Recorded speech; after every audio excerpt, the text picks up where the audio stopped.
Alhamdulillah, Alhamdulillahi Rabbil Alamin. Allahumma salli ala Sayyidina Muhammad wa ala ali Sayyidina Muhammad. Kita dalam segala urusan dunia mengambil keputusan, kita harus bermusyawarah.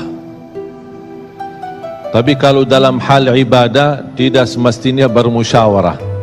Artinya kalau kita mau laksanakan kewajiban kita, masa kita bermusyawarah dulu?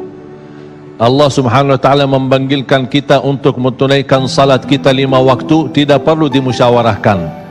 Kalau kita sudah mendengar hayya 'alas salah, hayya 'alal falah, segera tunaikan kewajiban kita. Kalau kita perhatikan dalam Al-Quran, banyak ayat-ayat yang Allah Subhanahu wa taala ikatkan salat dengan zakat, atau bahasa lain salat dengan infak, sebagaimana firman Allah Subhanahu wa taala di suratul Baqarah, dan saya yakin semuanya hafal. A'udzu billahi minasyaitonir rajim. Bismillahirrahmanirrahim. Alif lam mim.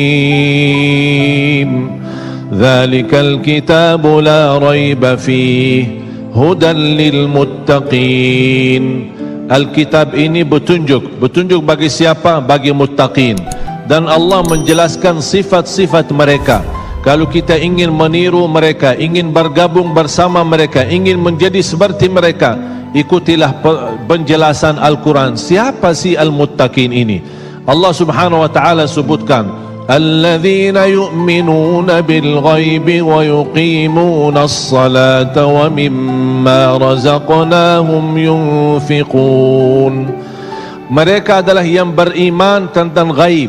Apa yang gaib? Allah, malaikat, jannah, surga, neraka, segala sesuatu yang gaib mereka percaya, walaupun mereka tidak melihat dengan mata sendiri. Dan sifat mereka alladzina yuqimuna as-salah. Beda artinya yuqimuna as-salah sama yusallun. Ada orang hanya kerjakan salat, tapi ada orang mendirikan salat. Ada 2 orang salat di saf pertama, sama-sama ruku', sama-sama sujud, sama-sama membaca Al-Quran, tetapi satu diterima oleh Allah, satu tidak diterima oleh Allah. Apa persoalannya?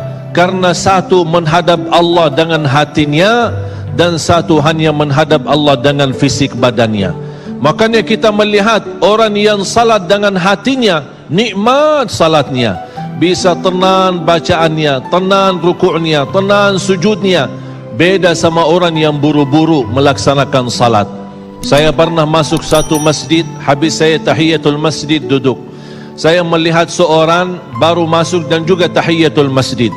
Saya melihat gerakan salatnya, subhanallah, bukan subhanallah, na'udzubillah, luar biasa cepat.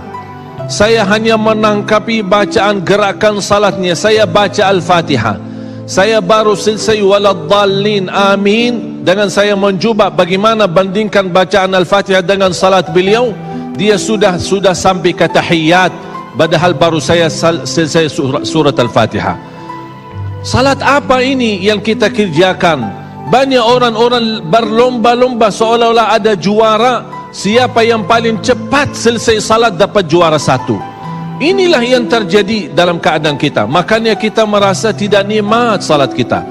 Yang kita hanya kejar seminar khusyuk dalam salat, latihan khusyuk dalam salat. Sebenarnya Bapak Ibu biar faham, tidak ada perintah dalam Al-Quran memerintahkan salat yang khusyuk.